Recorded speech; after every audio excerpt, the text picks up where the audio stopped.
Grand Rising, beautiful souls. I'm back, and this is the lesson that I've been threatening to do, and it has finally come to the point where I must present this information.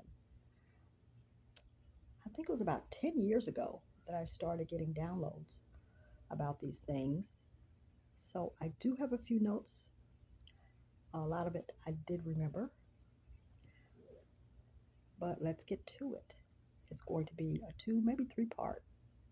And I guess that's one of the reasons why I have been sitting on it for a while.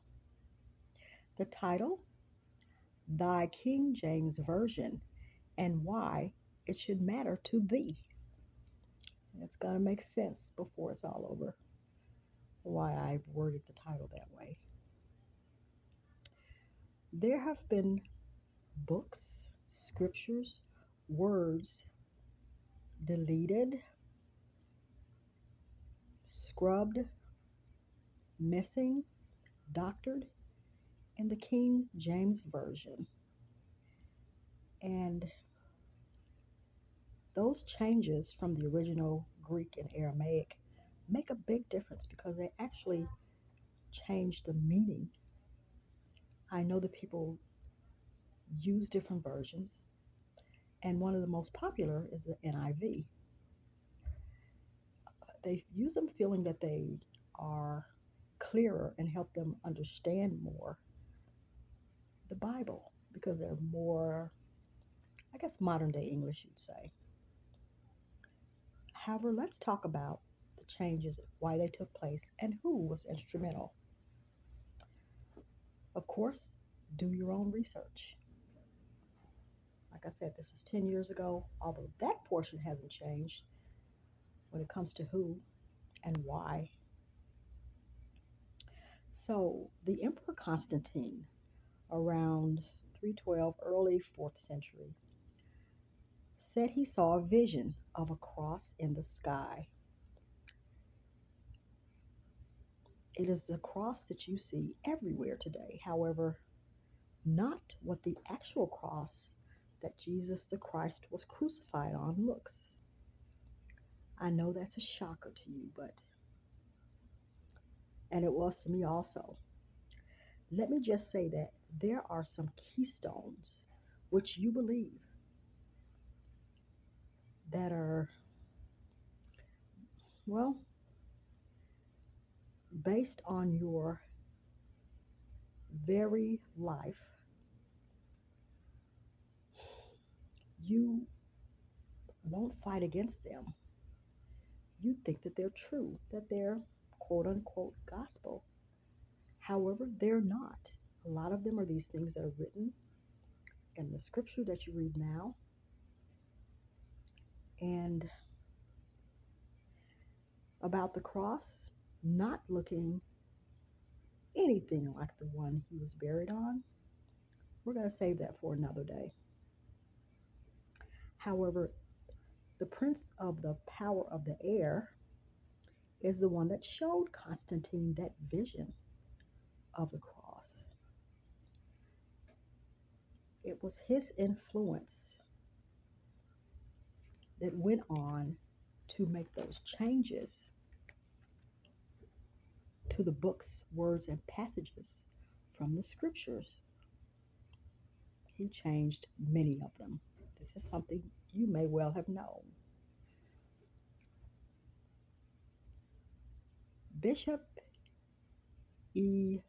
Eusebius, I can't pronounce that word, Eusebius of Caesarea was a Roman historian. He later wrote a favorable biography of Constantine. Eusebius says that Constantine didn't know which god had given him the sign in the sky. Again, it was the prince of the power of the air. And he vowed to worship no other god, this is Constantine, than the one who had given him the sign.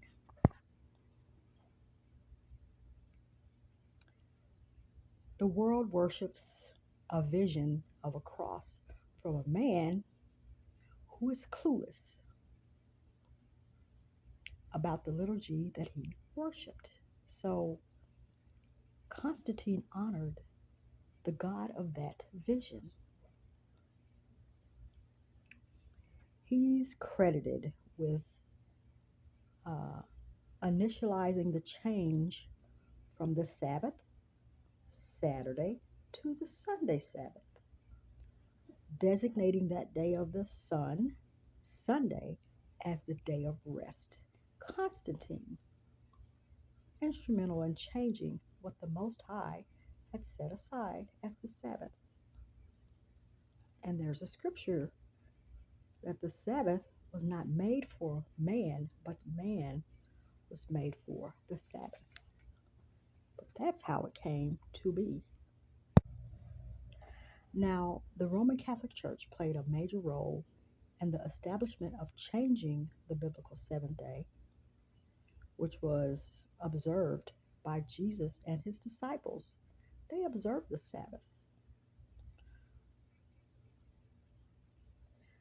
I am going to try to break it down, but let's shift to why so much of the Bible was changed or distorted. Constantine and the Council of Nicaea changed the Bible. This presented a big problem due to the understanding that Jesus is the mighty, almighty God in the form of flesh. They didn't like the fact that people felt that Jesus was equal to Almighty God. They felt that they were different. So they ripped the scriptures from the Bible that carried the frequency of the Spirit. And because of that feeling around spiritual things, a lot of books, scriptures, and words were eliminated. And Constantine was not the only one instrumental in making those changes. There were others, but we're not going to really get into those. As I said, please do your research. Just know that because they walked in flesh, these spiritual truths were eliminated. However, they weren't destroyed. You've probably heard of them being found in places in the desert or in caves. And for such a time as this, they are coming to the surface because it is. It's time for us to awaken. And your King James Version that's been doctored is missing approximately 75,000 words and 45 text. The NIV is the most widely used yet corrupt Bible version. I'm going to give you a list of scriptures that are missing from your NIV, and you could look them up. That's why I say you're going to have to do your research. Matthew 17 and 21. So when you go and look up these scriptures in the NIV, look up Matthew, for instance, 17 and 20. See if you find 21, and then see what 22 is. The scriptures that I've mentioned, what happened to them? Some of them were omitted or placed in footnotes. Matthew 23 and 14, Mark 15 and 28, Acts 8 and 37, Mark 7 and 16, 9:44 and 9:46, Matthew 18 and 11, Luke 17:36, and John 5 and 4. I hope I haven't gotten any of those numbers off. However, you can go in and use the Google and just put in NIV, missing scriptures. See what you come up with. There are others, lots of them. Now, do you know that in certain NIV versions, they replace the description of Jesus for Lucifer? You have to really do some homework and some digging to find this out. Scriptures such as speaking about the son of the morning or day star, and they slip in Lucifer and that being his description instead of Jesus the Christ.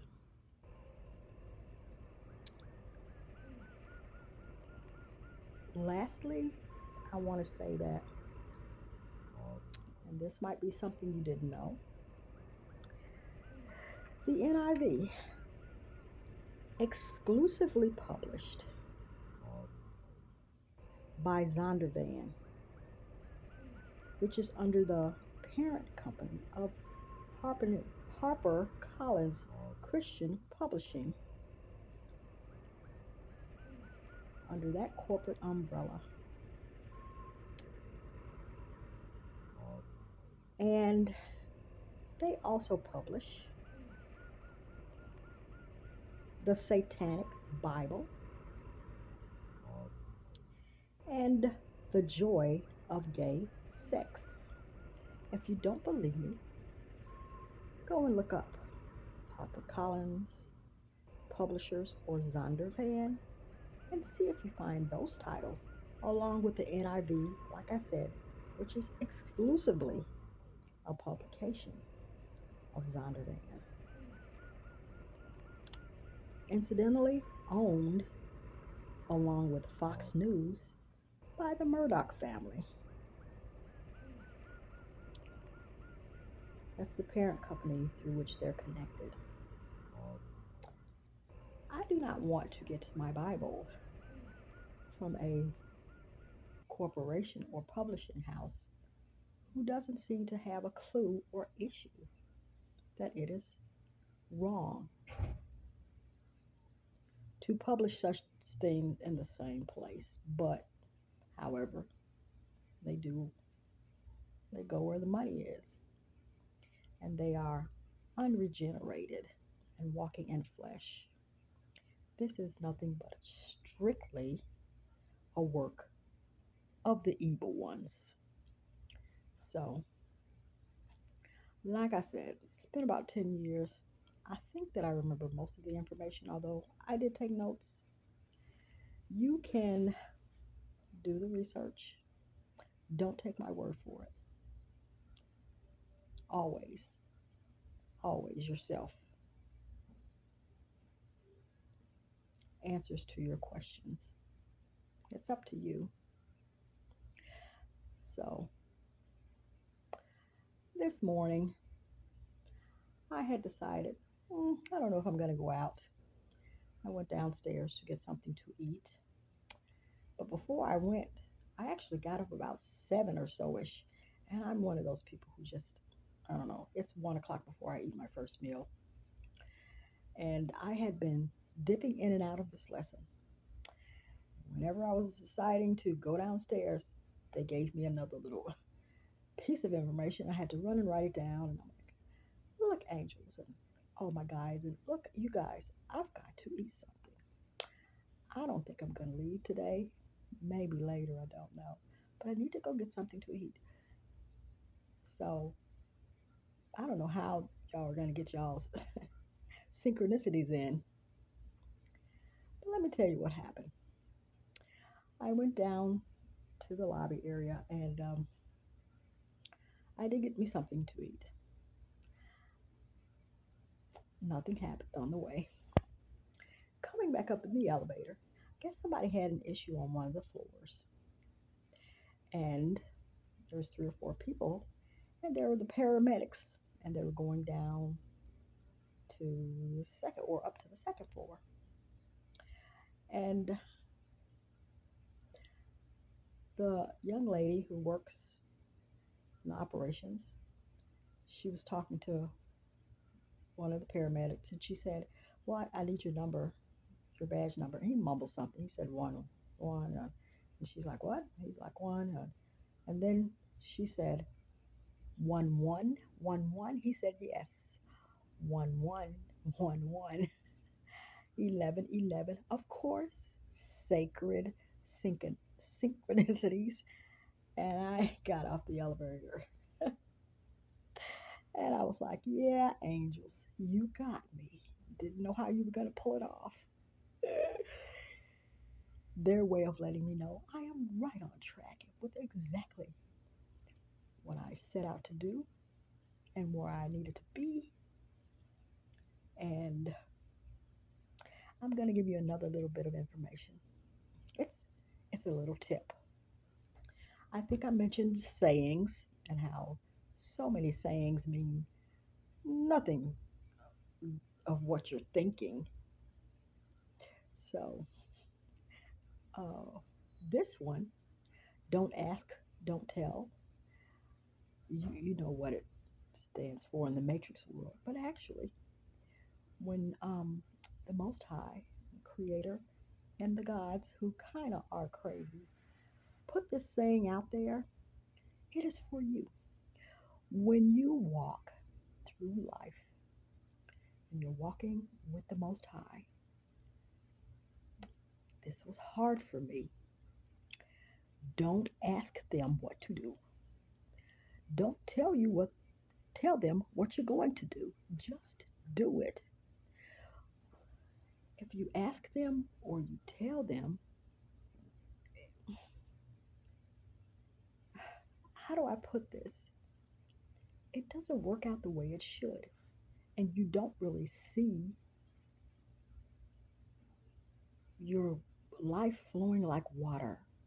So, what they'd like you to do is just go about your day and do what you want to do.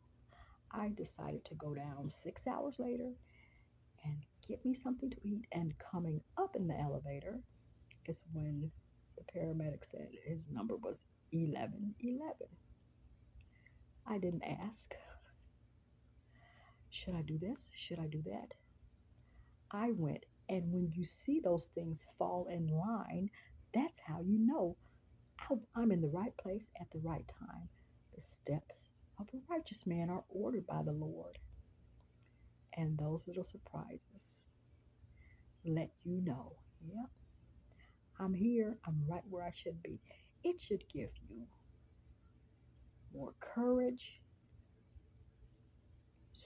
make you feel stronger, and increase your faith when something like that happens. Don't ask and don't tell. Just do it. And when your synchronicities show up, that's how you'll know. Right place, right time. I know I rambled. However, do your due diligence and do your research on these things I've talked about. The Emperor Constantine, the NIV and the omitted scriptures. And basically, I think that's it for this section. And I believe there might be two more to go. All right, my dears. You all have